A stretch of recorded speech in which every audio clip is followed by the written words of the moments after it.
4, 3, 2, 1 start. हमारा देश कृषि प्रधान देश है, जहाँ करीब 80% लोग किसी न किसी रूप में खेती बाड़ी से अपना निर्वाह करते हैं।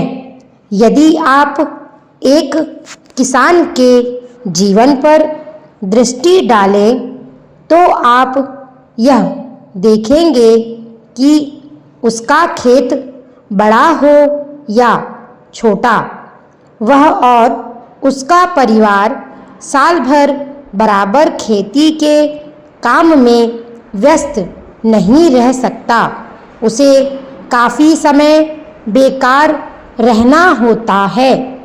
दूसरे रोजगार की खोज में वह अपना घर छोड़कर नहीं जा सकता, क्योंकि खेती के काम में कभी कभी निरीक्षण की आवश्यकता होती है। यदि बेकारी का वह सब समय जब किसान व्यस्त नहीं होता खादी तैयार करने के काम में लगाया जाए तो देश भर की आवश्यकता के अनुसार खादी मिल सकती है।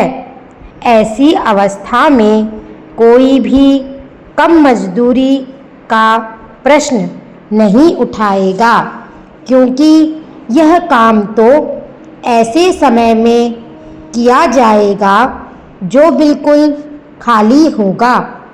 उस समय में किसान कुछ ना कुछ कमाएगा ही, और वह कमाई ऐसी भी नहीं कि उसका कुछ भी मूल्य ना हो।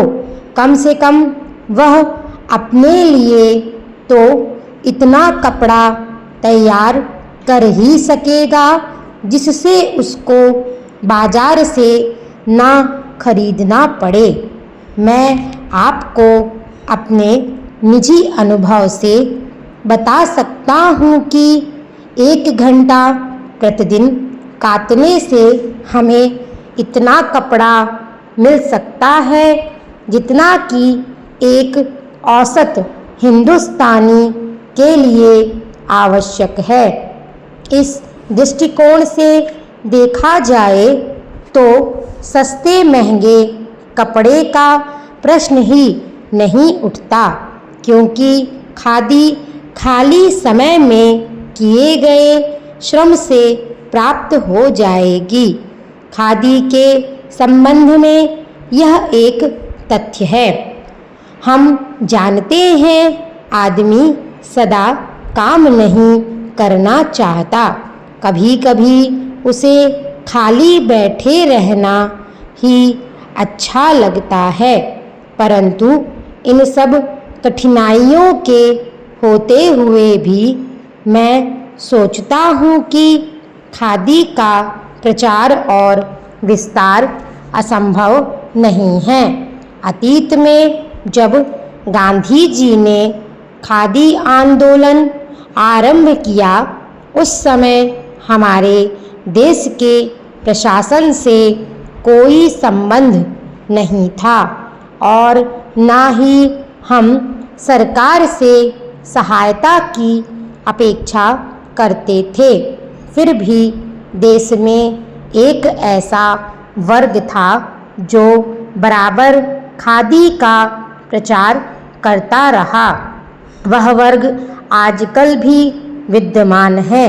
हम चाहते हैं कि जनता के अन्य वर्ग भी खादी अपनाएं और हमें प्रोत्साहन दें।